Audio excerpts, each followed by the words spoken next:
Hey, good morning. This is Dr. Bob McIntosh, HealthSource Chiropractic, and our condition of the week this week is fibromyalgia.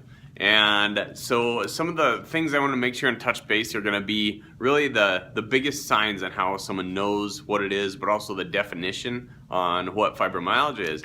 So fibromyalgia it's a very serious condition because it can actually take people and make them literally unmotivated to do a whole bunch because they hurt all the time doing pretty much everything that they do every single day. And so what happens is they take it's a problem called central sensitization of your nervous system, meaning your brain, your spinal cord, and your nerves. What happens is you have a heightened or an increased level of pain fibers or pain senses where most people don't. And so a non-painful, a push on certain areas of the body, there's 9 spots on the body, 9 pairs that are used in diagnosing fibromyalgia. There's 5 of them on the front and the chest, there's down the hips, down the knees, on the back, in the glutes, the tenderness in your kind of your butt cheeks and your SI joints, and then your mid back up into the base of the skull as well. And so what happens, those 9 points are pushed with a certain amount of pressure, and so then that person can have that diagnosis of fibromyalgia based on that and the collection of their symptoms. So a syndrome is basically it's a collection of symptoms that get categorized into a diagnosis. So a lot of people say it can be a garbage can diagnosis, or it can be it's kind of a throw it all into this one area that when you don't know what it is, put it in fibromyalgia. That's really not the case as far as because there is criteria that you do need to be able to hit, but that's the perception within medical community, also within just in general. People just don't understand what it is and how to be able to treat it. But I wanted to give you guys 3 really powerful ways to be able to do this here in a second. But first, when we talked about centralization or that sensitization of the nervous system, what happens is there's something called an action potential. It's two peaks or 2 spikes. One that's a level 10 spike and one that's a level 100 spike. And so what happens is normally to send this 100 up to the brain, this level 10 is the only amount that needs to be able to be activated. So if you push on that person in that tender spot and it runs up to that 10 and it sends that signal up to the brain, 100% of it, every time.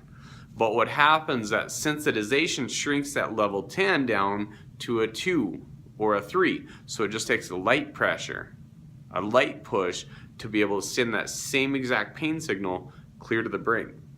So it's abnormal pain responses to a non-painful stimulus. And so that's really the best way for me to describe it. So if one of the biggest things in all the research is how do you change centralization? Sensitization. One of my professors that I got to spend some time with and learn from in his classes as well, and he did 25 years of research on something called neuroplasticity. Our brain, our nervous system, has the ability to change. And so what happens is it can put receptors out there and it can also pull them off. So if I put an extra 100,000 pain receptors on a cell, I'm going to be ready to pick up more of those signals to be able to send pain to the brain. But your body can go out there and push the cell wall or the cell membrane out and pull those back in and take those receptors off, and they can actually get rid of them, like throw them out the window, if you will, and not use them. And so now what happens is that neuroplasticity has changed, but also the nerves are changing the way that they are conducting the signal. So we need to take that action potential, that peak, from that 2 or that 3, and then get that back to that 10 so we can have a normal painful stimulus sending pain to the brain instead of little pokes or light touches. And so this was one of our professors at the chiropractic college, because his research was solely based on that. When we do a high velocity, low amplitude adjustment of the spine or of a joint, it literally changes the way that you conduct pain signals to the brain.